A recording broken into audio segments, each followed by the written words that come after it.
And I'll type them in. Yeah. And I'll type the tips in chat as well, right? But I think 3 tips is what that I would give, right? So the first one is introduce yourself and your role, right? I see some of you do that, but not everyone, right? So introduce yourself and your role, right? You all mention your name, yeah, but for some it's really clear what you do for Mekong 1. And if you tell people this is my role in Mekong 1, then people understand better. Oh, okay, you are not a representative, but you actually directly work with local people, right? So it's more clear who you are, yeah, and through that what you're going to try and tell them. So the second tip I would give is when you are talking, this has to do with language, right? When people speak English, they try to change their tone a bit to make sure that people are more entertained, right? They are more active listeners when you change the tone in which you speak and when you put in pauses. Many of you speak very monotonous, right? Which is understandable because, you know, Vietnamese, but also like Cambodia and Cambodia is all a tonal language. So a lot of the intonation needs to be flat because on the normal English language, you don't see that. But for people who are native English speakers, it helps to change your tone a bit. Yeah, so change your intonation to make the video more entertaining. Right. And in addition, I would also say, well, then use some gestures, right? I see some of you, for example, Quinn, right? When we, and unfortunately that he cannot join, but when Wien is making his video, you see him in the beginning use some hand gestures, right? As he is explaining what is happening. I see it a little bit too with Mr. Tan, right? When he speaks.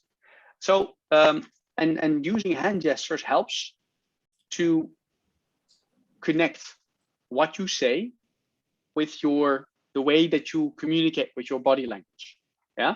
So use gestures to make your presentation a bit more interesting and to pull more people in. Yeah. And then my third tip would be use subtitles. Yeah. So when you make the video, and this might be something that where you want to collect the video, but then maybe one of you can put subtitles under it with, for example, a simple video program. When you do this, it's easier for people who look at the video to follow what is going on. Yeah, because many people who see the video, they don't understand, for example, the names that you have, right? And also they, for example, don't understand the region where you are working. Because when you say, for example, Tân Bình or you know, other provinces where you work, we local people in Vietnam would know, but many other people who would listen would not understand what you are talking about or how it relates to what they can do. So if you have subtitle, it's easier for people to look at what is happening, but also to see how you connect with them, you know, in the video. Yeah, so those are my 3 tips. If you would do these things, that would already help a lot in the video. Yeah. I think I mentioned this to Bernard as well, because you guys mentioned in your videos also what you need, which is really good.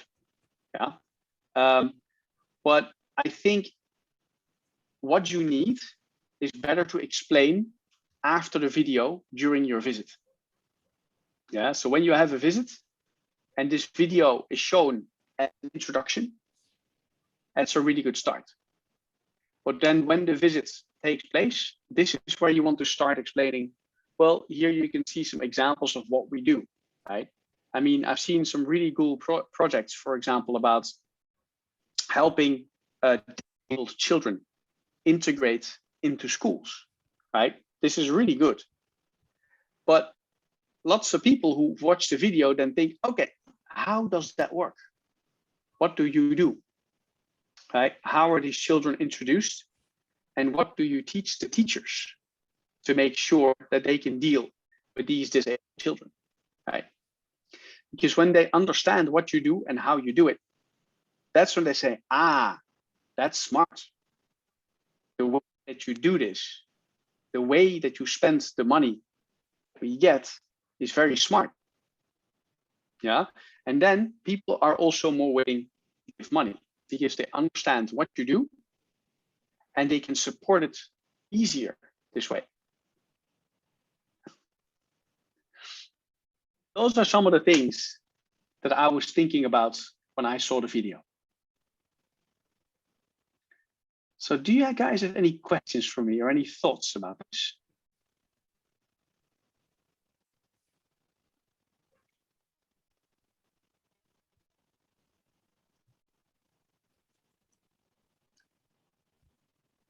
I have one comment, because this is using a webcam, a computer, etc. So the people tend to look elsewhere. When you talk to someone, it's easy, but when you talk to a webcam, you think it's okay if you just watch the paper next to the computer, and it's not. This is our exercise today is a bit difficult. So if we want to use the clips as part of a virtual visit, we have to be very careful that the people are actually looking straight to the webcam so that the people feel comfortable that, yes, another thing which personally I like very much, and when the people smile, we do social work.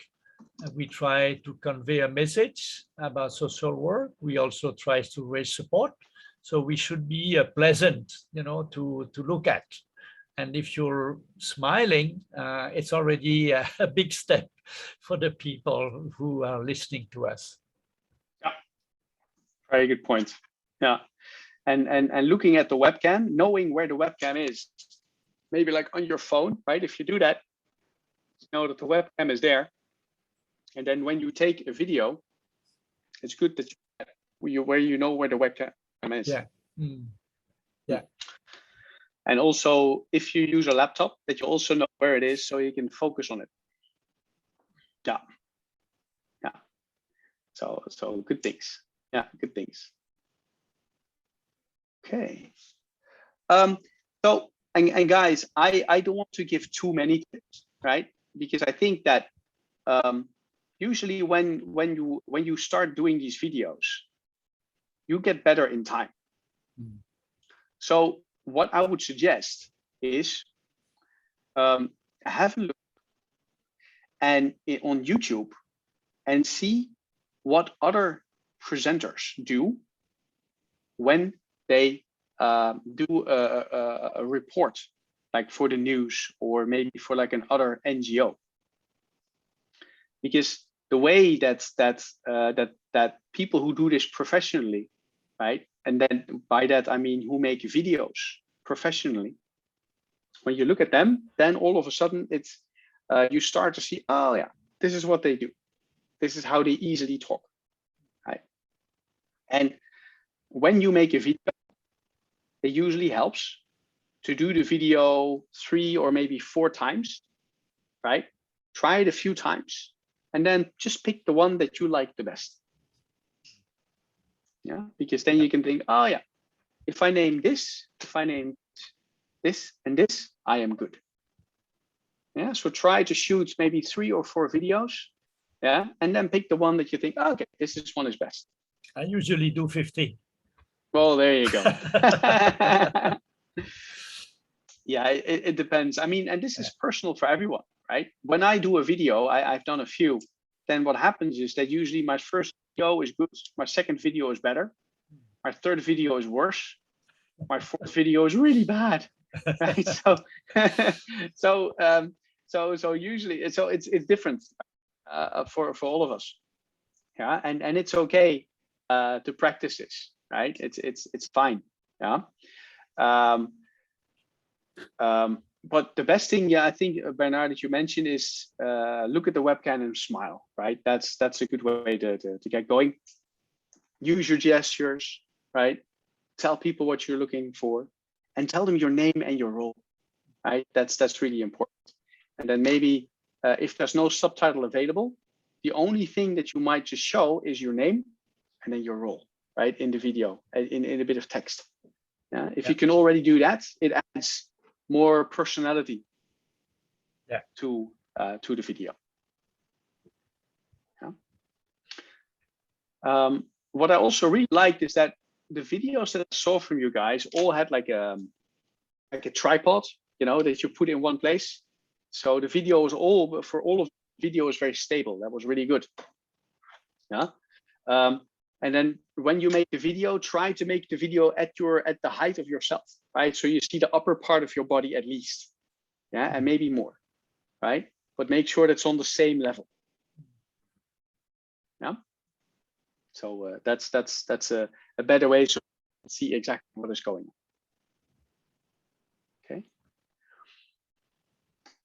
on. Okay. Thoughts that you guys have, or any questions that you have for me?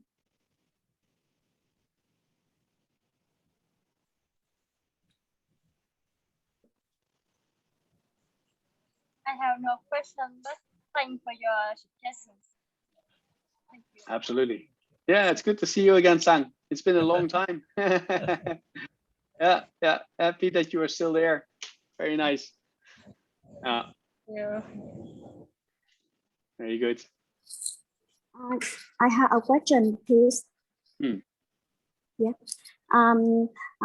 When I met the video outside, for example, in a rice field, one problem we had is the sound is not good when we speak directly and record. And how can we adjust this? Yeah, that's a good question. One way to make sound a bit better is to do what you are doing now and wear your earplugs. Yeah, and then keep the video away from you, right? So sometimes you have like a selfie stick that you can use in order to make the video. Yeah, so you can use a selfie stick and then plug in your headphones, because the microphone, right? So the microphone on your headphone is here, right? And then when the microphone is close to you, then the sound becomes better. Yeah. So this can be an easier way for you to make the sound more clear in the video. An alternative, but this is more expensive, is that you buy a wireless microphone. So what you can do is you buy a Bluetooth microphone and you clip it on your shirt. And then when you make the video in the rice field, you stand farther away from the camera. You can still hear the sound very clear. Yeah, because you have the microphone here. Yeah. But this is more expensive, so I'm not sure if you can pay for that. But if you have like the simple, you know, this one, right, and you put it in, then you can even hold your phone a little bit further away from you, right? Because then you have the earplugs in. There is still enough space to make the video, but because the microphone is close to your mouth, the sounds become better. Yeah? Good question.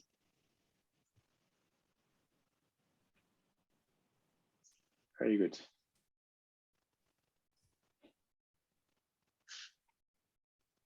Thank you, Nguyen.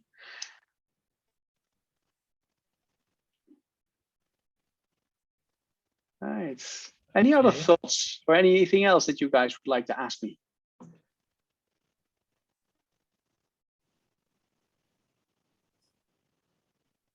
Okay, I'll jump in for till we have another question. Sure, now- sure, Bernard.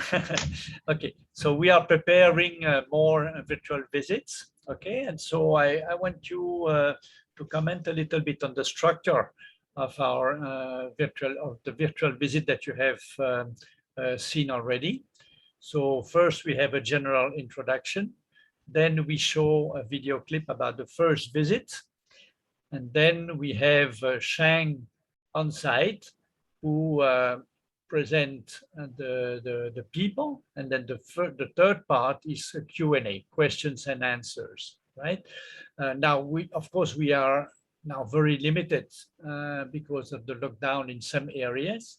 So like in the Mekong Delta, for example, Shang, she's preparing a presentation of the papier-mâché group, but she cannot go to the papier-mâché group.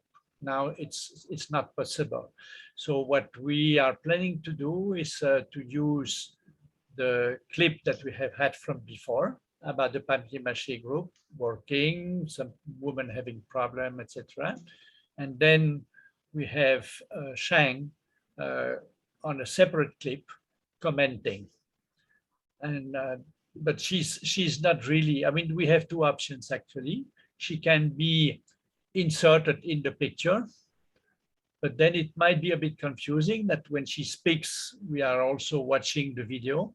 So maybe we can have in the second part, Shang speaking, but just pictures on the other side of the screen, so that we still feel that she's in the group, but we understand it's not live, And then the third part, yes, still with Q&A.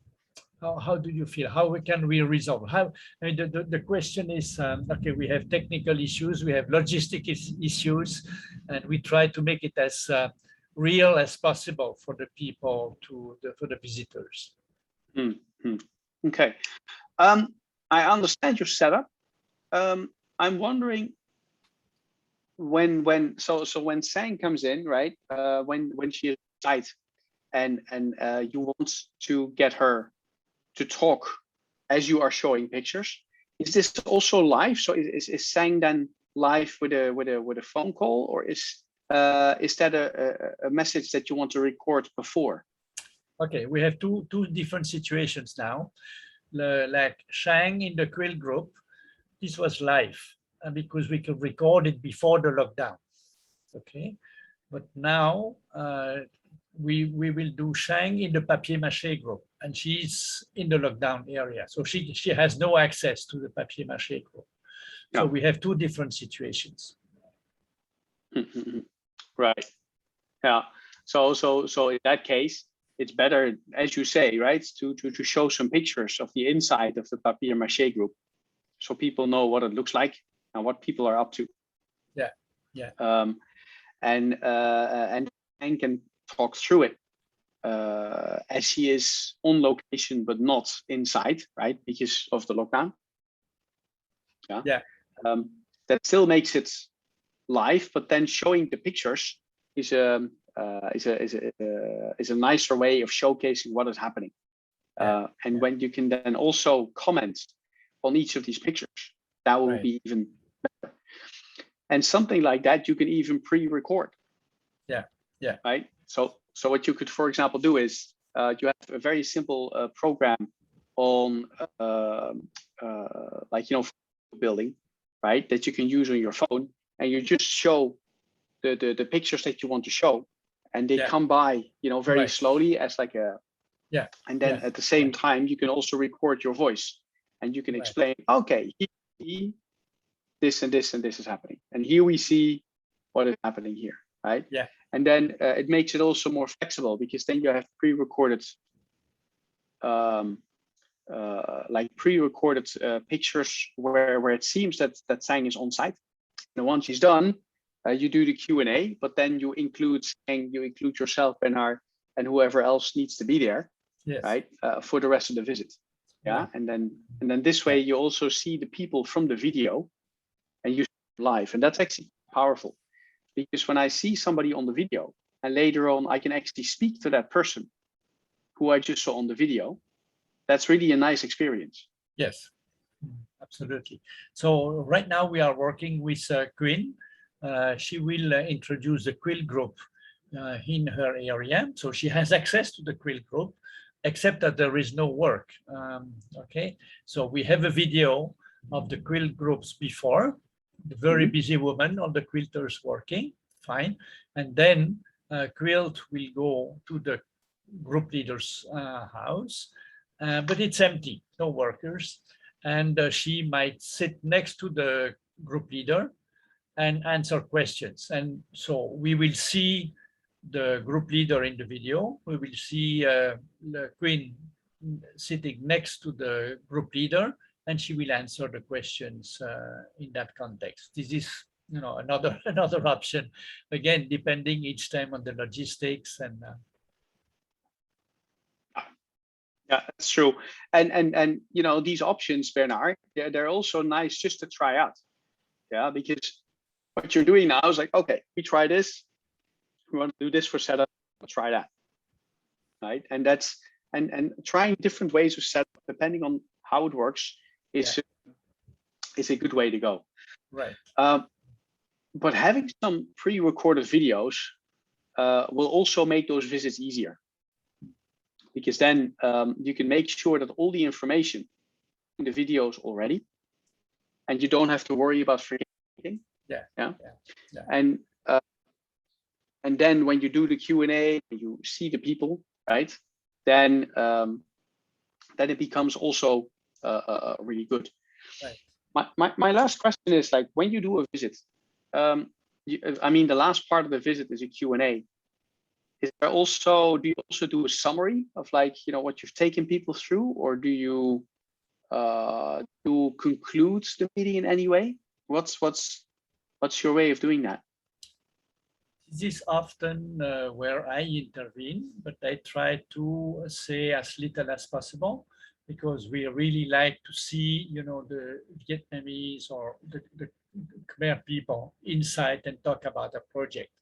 But if I intervene too much, it looks like a bit, you know, made up. And we prefer I mean, as much as possible, if the team can talk about their project, that's better. I just can add maybe a little bit in the end. Okay, right. Yeah. Okay. Because that might also be a nice way to conclude the meeting, right? To showcase, like, well, you know, that we've had a look at, you know, let's say the cow manure project, right? And you know, we're very happy that you might be willing to invest. And you know, and the next step for that would be, for example, to go here or to talk to Bernard, or to find our website and find the donation link, right? And you can find all that here, right? Then maybe you can provide people with that, like literally like with a piece of paper, or maybe with something else that's tangible, right? That allows them then to make a donation, or to talk to maybe you directly if they're considering that. Yes. Right? Yes. Okay, you mentioned donation. So right now, you know, we have not asked the people to prepay to attend the visit. For the biking tours, the people have to pay first. Okay, they make that donation. Beside the logistics, for example, if you go on a weekend to Anyang, you pay 2 million, and there is 1 million for logistics and 1 million donation. So this is, but in these virtual visits, of course, our expenses are very less. So we can afford also to make it almost for free. What I thought is that we improve, as just you said, you know, step by step, we will improve the product by doing it many times, and everybody will be more and more comfortable to speak clearly and resolve the technical issues, etc. And I hope that at some stage we can say, well, can you please pay for your visit? You know, right now, when the people have visited the project, I send an email, so thank you so much for having showed interest. We like very much your comments, etc. Now, if you want to contribute, this is a link to the website or to the crowdfunding platform, etc. So in a very discreet, low-profile way for the time being. Yeah, nice. That's something that popped up in my head. Do you have something like a form that people can fill out to provide like 2 or 3 points of feedback to visit? Well, actually, during the visit, we get the comments, but after the visit, you mean, right? Yeah. Well, no, we don't have that. Well, I mean, what we do get is some people send an email or a message by messenger or so, saying, okay, I like this and that. That's all we have. Yeah, on the we could have a forum on the website, I suppose. Yeah, that's just a thought. Because when you know what people's most given comments are, you can also make the form multiple choice. You know, that you ask people 3 questions, like, well, please tell us what you like the best, right? And then maybe you have a few examples, and then, okay, what is the main tip that we could improve, you know, about this visit, right? And then you have maybe a few multiple choice, or you just have a paragraph that people can fill in, right? And you just keep it at that, and then and here's the link to our website, here's the link to the donation page. We really appreciate your support, and we hope to see you again, right? Something like that. And then that's all included then in the form, right? You can do that in a Google form, for example. Yeah. Okay, let's explore this option. Yeah. Okay. Okay. Cool. Okay. Cool. Tan, do you have any comment? No, but you know, artists about the timing. So we try to match the video very short, but we try to advise more about our activity. So I think it's it's also our pleasure. Yeah. Well, Tan, you made the video, you made the presentation, but without the video introduction, right? So that's why it's a bit frustrating for you. But in the case, for example, of the visit of the Mekong Quill Group, you have 2 or 3 minutes about the Mekong Quill Group, and then you have the comments or the introduction by Shang or by Quinn, and then you have the Q&A. I think I don't know, Thijs, what do you think? But I suppose we are targeting to keep the people for about 1 hour, probably not much more. Yeah, so when you do an online meeting, 1 hour is plenty, you know, that's really enough. Yeah. And you need to give people, and you're already doing that, right? A bit of a different program, and just tell them up front, right? What it's going to be. Like, well, thank you for the visits, and here's what we're going to go through today, right? And then you just work through the agenda and tell people also that it's going to be 1 hour maximum, right? So when you already give people a good introduction, they already know what's going to be, and it's easy for them then to follow. Actually, one comment we got is people said, oh, I thought this was about Mekong quilt. And, you know, I wanted to have much more on the quilt program. And probably she was not so interested about the biogas, etc. You see, because we attract visitors through our Facebook pages, and maybe they went through the Mekong quilt Facebook page and expecting more on Mekong quilt. So what we will try is to do it by team. And we are preparing for next week. The team would be Mekong quilt. So there would be 2 quilters groups, and then the bamboo workshop, and then the papier-mâché project. So the focus would be on employment, and so maybe the frustration that Tan just said will be less, because we will be able to explain through different angles in a more comprehensive way. Yeah, that makes sense. Yeah, that makes sense. If you already tell people what the agenda is, right? Or if you let people sign up for a specific topic, that also make it easier, so they know what they expect, what they can expect. Yeah. Okay. Good points. Quinn, are you clear? We are working hard to make it as good as possible for the next week's visit, and will be presenting the quill group. So do you feel comfortable? Yes. Maybe I do in my bed. Okay. Yeah. Okay.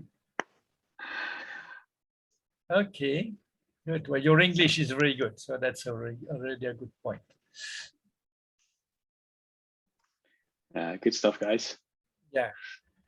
Okay. Well, I don't know if we don't have any more points. Thank you so much, Thijs, one more time. You're very helpful, very informative and very clear. So we'll try to improve, and we'll invite you for a next visit so that you can see if we have made some progress. That's cool, and I really like helping. It's what you guys doing is really good. It's really worthwhile work, and I'm happy that you guys are still keep on going, and keep on supporting. So you're doing fantastic. So thank you so much, and I'm happy to help. Okay, thank you, Thijs. Thank you so much. Okay, Absolutely. I have the recording, and this includes the chat, so I will send it to everyone. Okay. Great stuff. Okay, thank you so much. Bye bye. Thanks, guys. Have a nice weekend. Yeah. You too. Yeah. Bye bye. Thank you. Bye bye.